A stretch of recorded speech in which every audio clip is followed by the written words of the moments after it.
Hi, my name is Dibyendu Bhattacharya, and right now you are watching Awesome TV. It's not a documentary or something like that. It is a completely cutthroat crime thriller है. आपको देखते हुए उतना ही goosebumps आएंगे, मज़ा आएगा, सब कुछ आएगा. लेकिन इसका प्रीमाइस जो है, प्रीमाइस पुचिंग है.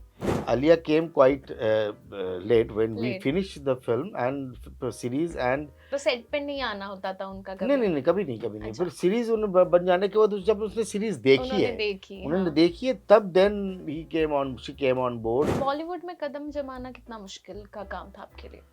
ऐसा बहुत ज़्यादा मुश्किल का काम था नहीं क्योंकि मैं बहुत लंबा रास्ता होते हुए आया ना बिल्कुल। कि मतलब ऐसा और नहीं है कि नेशनल स्कूल ऑफ ड्रामा से हाँ, आने के ऐसा बाद है ये ऐसा नहीं था कि मैं रातों-रात आ गया बिल्कुल, बिल्कुल। मुंबई में.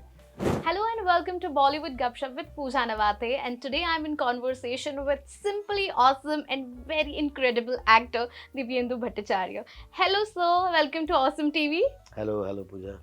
सबसे पहले it's an honor to interview you because you have been a terrific actor, performer, artist. Tell me, you always wanted to shine on screen like this. I know I never wanted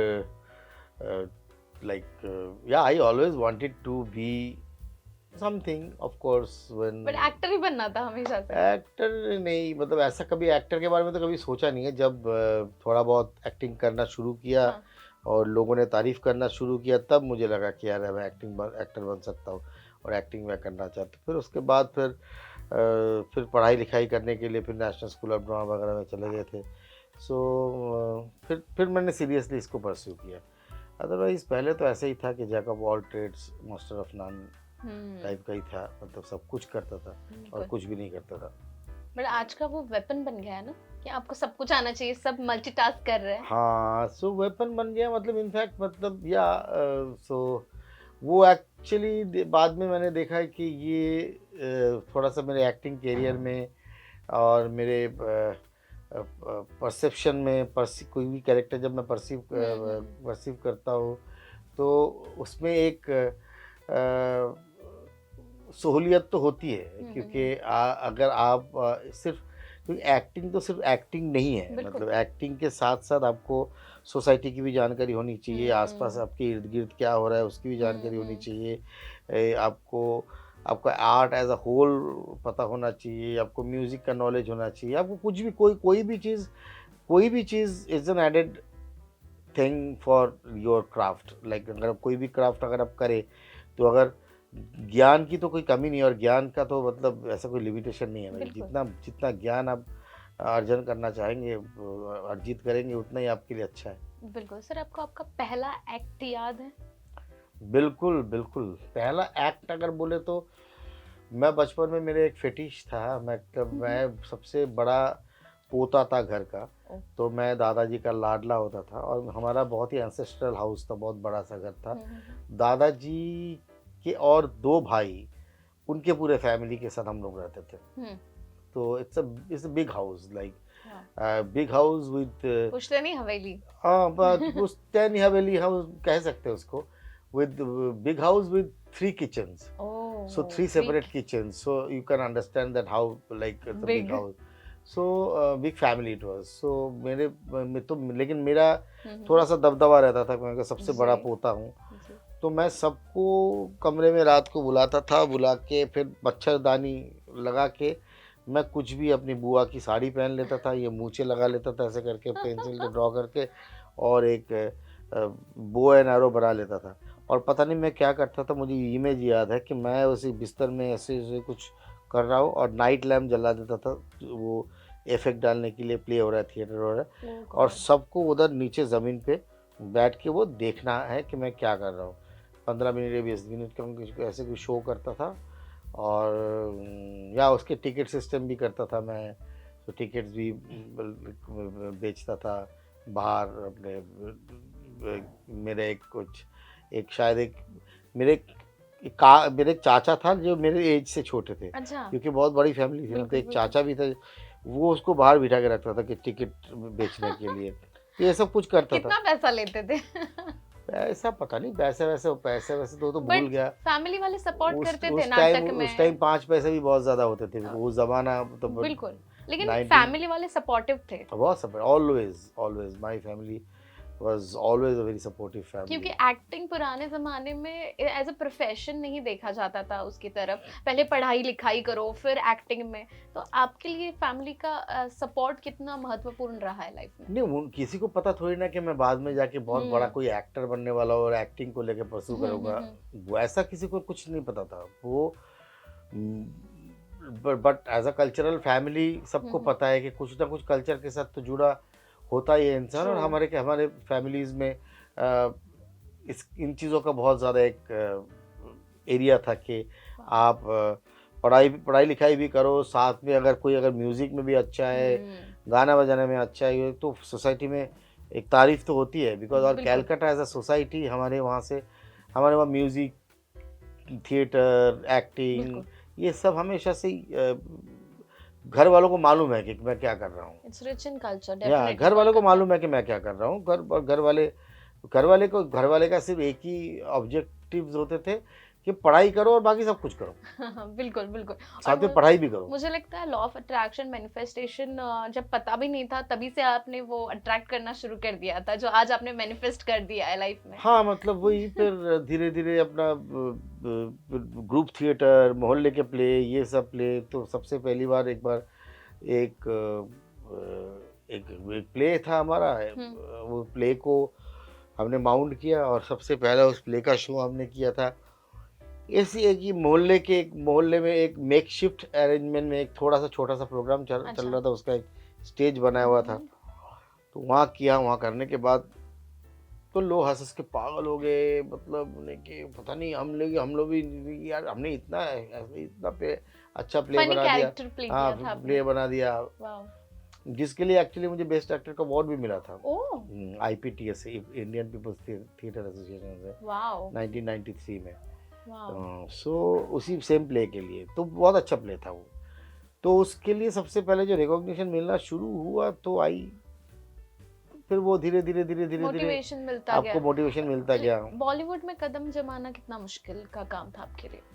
ऐसे बहुत ज़्यादा मुश्किल का काम था नहीं, क्योंकि मैं बहुत लंबा रास्ता होते हुए आया ना, बिल्कुल। कि मतलब ऐसा और नहीं है कि नेशनल स्कूल ऑफ ड्रामा से हाँ, आने के ऐसा है बाद। ये ऐसा नहीं था कि मैं रातों रात आ गया बिल्कुल बिल्कुल। मुंबई में। रातों रात आ गया एक शहर जिसको मैं, जहाँ मैं कहीं हम्म किसी को नहीं पहचानता, कोई ऐसा नहीं था मेरे लिए। तो मैं जब इनफैक्ट कैलकाटा में था, national school of drama join नहीं किया, तब तक मैं मुंबई के बारे में ऑब्लिवियस था। मुझे पता ही नहीं था कि मुंबई में जाना है या नहीं जाना है, क्या करना है नहीं करना है। उस टाइम सिर्फ थिएटर का भूत सवार था मेरे सर क्या पे। बात है। सिर्फ थिएटर ही करता था मैं। NSD में भी आया, नेशनल स्कूल ऑफ ड्रामा है वो, उसका सिनेमा से कोई लेना देना नहीं है। बिल्कुल। तो थिएटर देन NSD में आने के बाद मुझे पता चला कि NSD से एक लगभग 70% लोग जो है वो जाते ही मुंबई में। तभी मेरे को मुंबई के बारे में पता चला कि NSD में आने के बाद बोले कि और 3 साल बाद तो मुंबई चले जाओगे। मैंने मुंबई क्यों जाऊँगा? मैं जेन्युइन सवाल, तो बिल्कुल। मुंबई जाने के लिए तो थोड़ी ना NSD आया। ये कौन सा ऑब्जेक्टिव है, ये कौन सा गोल है? मुंबई जाने के लिए मेरा गोल, मुंबई जाना मेरा ये गोल नहीं है ना, तो NSD आना मेरा गोल था। एक ऑब्जेक्टिव्स थे, चेंजिंग ऑब्जेक्टिव्स होते रहते ना लाइफ में। बिल्कुल उस टाइम के लिए वो एक ऑब्जेक्टिव था। और थिएटर का नशा अलग था। हाँ, अगर आज के तारीख में अगर NSD नहीं मिलता तो शायद मैं और कुछ करता, रुक के थोड़ी ना बैठा रहता कि मतलब ना कि। तो NSD जाना मेरा कोई गोल नहीं था, या मुंबई आना मेरा कोई गोल नहीं था। मैं काम करना मेरा गोल है, काम करते रहना मेरा गोल है। सो उसके चलते मैं NSD गया। फिर NSD के बाद मैं NSD रेपटरी कंपनी में काम किया, फिर मुंबई आया, मुंबई में काम कर रहा हूँ। So it's a going being, I don't know. It's an ongoing process. और आपने अपने क्राफ्ट के साथ या लोगों को इम्प्रेस ही नहीं किया, बल्कि आपने जो भी किरदार निभाया है ना, आपने लोगों के दिलों में घर बना लिया एक अलग से। ये तो बहुत ही मतलब बहुत बड़ी बात कर दी आपने। मतलब अगर ये सच बात है। ऑडियंस अगर इतना प्यार करते हैं मुझे, तो मैं बहुत ही मतलब हम्बल हूँ, मतलब ऑडियंस के सामने कि ये मतलब क्योंकि अभी तक आपने जो भी किरदार निभाया है ना सब, इतने इम्पैक्टफुल रहा है कि हम वापस अपने साथ वो लेकर जाते हैं। कि यादगार बन जाते हैं। अभी पोचर आ रहा है, उसका ट्रेलर देखा, इतना इम्प्रेसिव ट्रेलर है। पहली बात तो मैं एक खुद एनिमल लवर हूँ, मुझसे नहीं देखा जाता है उनके साथ जो भी व्यवहार होता है, जिस तरीके से इनजस्टिस होता है उनके साथ, और ऐसे टॉपिक पर, ऐसे सब्जेक्ट पर काम करते वक्त आपके जहन में क्या कुछ चीज़ें हैं, क्या कुछ आपको पता था, और क्या कुछ नॉलेज आपका बढ़ा है? यार एक्चुअली तो ये जो पोचर है, ये स्क्रिप्ट बहुत ही इंटरेस्टिंग स्क्रिप्ट है और बहुत ही वेल रिसर्च स्क्रिप्ट है। और आपको मैं कह दूं कि ये complete, it's not a documentary और something like that, it is a completely cut throat crime thriller है। आपको देखते हुए उतना ही गूज़बम्स आएंगे, मज़ा आएगा, सब कुछ आएगा। लेकिन इसका प्रीमाइस जो है, प्रीमाइस पोचिंग है। और और वो जो है वो इतना खतरनाक है, इलीगल चीज़ें हैं जो हमको मालूम है, इंडेंजर स्पीशीज है जो मर रहे जा रहे, लेकिन हमको कोई उसके लिए कोई कोई हम उस चीज़ के बारे में केयर ही नहीं कर रहे हैं, क्योंकि हमारा ह्यूमन ग्रीड इतना हाई लेवल पे पहुंच चुका है कि आपने आपने एक टास्कर्स, दांत के लिए एक टास्कर्स को मार देते। इतना बड़ा जाइगेंटिक एक एनिमल है जो कि मतलब it's completely unfair and slowly लगभग कुछ 40,000 के करीब पूरे दुनिया में कुछ एलिफेंट्स बचे हैं। तो हम धीरे धीरे सबको ऐसे मार देंगे तो ख़त्म हो जाएगा। आप भी प्रोमिनेंट किरदार निभा रहे हो, उसके बारे में क्या बताना चाहेंगे? किस तरीके का किरदार है इस शो यार में? ये जो है शो में मेरा किरदार जो है, मेरे किरदार का नाम है नील बैनर्जी। वो एक अभी राइट नाउ ही is serving at Kerala Forest Department as a field director, and he has a past. He's ex-intelligence guy. So right now he is serving as a field director of Kerala Forest Department, and he's a very strong-minded human being, and he has his own rules on method of doing things, and everybody knows those things in the department. So अगर trailer में भी आपको पता है कि trailer में ये बोलता है कि I will do it, but अपने तरीके से करूँगा, अपने तरीके से करूँगा, अपने टीम के साथ करूँगा। बिल्कुल। सो अब आपने अभी देखा नहीं सीरीज, तो अब देख लीजिए। तो मैं बहुत ज़्यादा स्पॉइलर नहीं दे सकता लोगों को, but it's a multi-layer character. It's based on a real life character. The real life character name is Amit Malik. So he's Malik. He's still there. And did you meet him? I didn't meet him. I never met him. What references did you had? I didn't have any reference. That it's based on a real life character, and I was busy shooting, and Richie told me that whether you want to meet him, because I cannot go to Delhi and meet him, then we can Zoom call. फिर I thought that कि किसी तरीके से वो मिलाना रह गया है। तो मैंने कहा कि ये बेटर है मेरे लिए, क्योंकि बिकॉज मैं उस आदमी को प्ले नहीं कर रहा हूँ, मैं प्ले कर रहा हूँ नील बैनर्जी को, जो कि स्क्रिप्ट के नील बैनर्जी है, जो कि रिसर्च मटेरियल में ऑलरेडी है, जो सारी चीज़ें हैं, जो रिची, मैं कुछ भी बोलूँ तो रिची के पास उसका आंसर है। तो मुझे और मैं क्योंकि मैं उस किरदार को इमिटेट नहीं कर रहा हूँ, मैं उस रियल लाइफ कैरेक्टर को इमिटेट नहीं कर रहा हूँ, मैं उस कैरेक्टर का इनर जो सोल है वो पकड़ने की कोशिश कर रहा हूँ। तो उसको पकड़ने के लिए रिची का स्क्रिप्ट मेरे लिए सब कुछ है। तो मैं ये और भी इसलिए चाह रहा था कि so that I will when I will meet him with a fresh thing, that कि I never seen you but in my life, but it's my grateful, it's a gratitude that I played your character.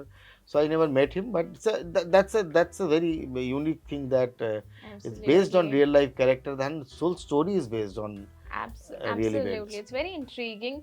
Also the fact that Alia Bhatt is executive producer for this series. How much involved was she? Did you interact with her? Yeah, we just interact with her during the post-production, during the promotion, because Alia came quite late when we finished the film and series, and तो set पे नहीं आना होता था उनका कभी? नहीं, कभी नहीं। फिर सीरीज बन जाने के बाद जब उसने सीरीज उन्होंने देखी है, तब then she came on board, so as a patron as a executive officer and as a mascot also. and Alia herself was such a beautiful actress, Definitely. and she's a producer right now. She has an office, the company called this Eternal Sunshine. Hmm, So बहुत सारे cause के साथ वो जुड़ी हुई है, बिल्कुल बिल्कुल, प्रोड्यूस कर रही है, किसी को सपोर्ट कर रही है, किसी को फेलिसिट कर रही काफी है, तो अच्छा ये सारी विजन है चीज़ें उनका। विजन है, तो एक और बहुत अच्छी बात है, and we are lucky that no कि she is on board, and और क्योंकि बिल्कुल ये इस जिस तरीके का प्रोजेक्ट है, ये इसको बहुत ज़्यादा रीच चाहिए। बिल्कुल। आपका क्या इंटरेक्शन रहा है आलिया के साथ अब तक इस शो को लेकर? अब एक ही उनका काम है, रिएक्शन क्या था जब जब उन्होंने प्रमोशन देखा? रिएक्शन, हाँ जो फर्स्ट डे वो जब मेरे मुझे पहली बार जब वो मिली, हाँ तो वो हाँ, ऐसे आई और मेरे को बोले कि you are such a fantastic actor and I really loved your character and the way you performed. So उसने सबको ही बोला, कि क्या मेरे को भी बात है, बोला, रोशन को भी बोला, सबको। निमिषा को बोला actually. So because genuinely it's a fantastic show, and they are fantastic actors and a wonderful crew, and the it is actually a very good project. क्या बात है, बिल्कुल। वैसे आपने इतने सारे अच्छे अच्छे प्रोजेक्ट्स किए, फिल्म्स में काम किए, बहुत अच्छे अच्छे वेब सीरीज में काम किए, सबसे आपके दिल के करीब कौन सा प्रोजेक्ट रहा है, या आपको लगा है कि this was the turning point of my life? Turning point of my career बहुत है, क्योंकि मैंने बहुत सारे काम फ्रैगमेंट में किए एक ज़माने में। लाइक देवडी भी एक टर्निंग पॉइंट था, क्योंकि बिल्कुल। अच्छे पिक्चर के हिसाब से। ब्लैक फ्राइडे एक टर्निंग पॉइंट था। दन दन दन गोल एक डिफरेंट प्रोजेक्ट था उसमें, क्योंकि लेकिन ये सारे फ्रैगमेंट में थे, मतलब लोग के एक वक्फे के बाद एक वक्फे के बाद ऐसे चीज़ चलता रहा। लेकिन OTT आना और क्रिमिनल जस्टिस का चलना, अनदेखी का चलना, और जो कोविड के टाइम में 2020 का जो वक्त था, जिस टाइम एक्चुअली कोविड लगा, और ये OTT के जितने भी हमने बनाई हुई थी वो सारे रिलीज हमने कर दिया, तो that was the actually major turning point of life. That सबसे पहली बार मेरा काम क्वांटम में आया, कि लगातार आया। और ये सारे वेब सीरीज जो लॉकडाउन के दौरान आए, वो काफी इम्प्रेसिव भी थे कि लोग काफी एंगेज्ड भी हो गए किरदार के साथ, शो के साथ। और ये सारे अलग अलग कंटेंट है, मतलब जो सिनेमा में जो है, ऐसे सिनेमा में आप एक्टर्स लुंगी बदल लेता है या फिर कपड़े बदल लेता है, लेकिन वो वही रहता है। Right. कहानी में भी आप Right. विलेन बदल लेते हैं, ये स्टोरी वही एक ही रहती है, मतलब वही आपको सॉन्ग एंड डांस सीक्वेंस है, उसके बाद एक फाइटिंग का सीक्वेंस है, बस खत्म हो OTT गया। में रॉनेस है, ओरिजिनलिटी या है, जो लोग एकदम से कनेक्ट कर पाते हैं उस रॉनेस से। या OTT में सब्जेक्ट है, सब्जेक्ट है, कंटेंट है। सो हमको OTT को जिंदा रखना है, कि इस कंटेंट को जिंदा रखना पड़ेगा। बिल्कुल। और आने वाले दिनों में पोचर के अलावा कौन से प्रोजेक्ट आप करें, पाइपलाइन में क्या कुछ है? आने वाले दिनों में रिलीजेस है मेरे पोचर के तुरंत बाद ही। मेरी महारानी सीजन 3 की रिलीज है। वाओ। उसके बाद अनदेखी सीजन 3 की रिलीज है, और बीच में एक बंगाली फिल्म की थी मैंने। अच्छा। फिल्म का नाम है बोन बीबी। उसकी रिलीज है 8 मार्च कलकत्ता में। सो अभी तो रिलीजेस है, बहुत सारे और कुछ काम है, और कुछ काम चल रहा है, शुरू हुआ है, खत्म किया है, वो भी धीरे धीरे बनेंगे पाइपलाइन में। हाँ, 2024 is going to be very productive for you. पूरी टचवुड। या टचवुड। बट आपसे बात करके काफी अच्छा लगा, काफी कुछ सीखने मिला, काफी कुछ पता चला आपके बारे में। Thank you so much, it was simply awesome talking to you, thank you and all the best. Thank you so much, god bless you.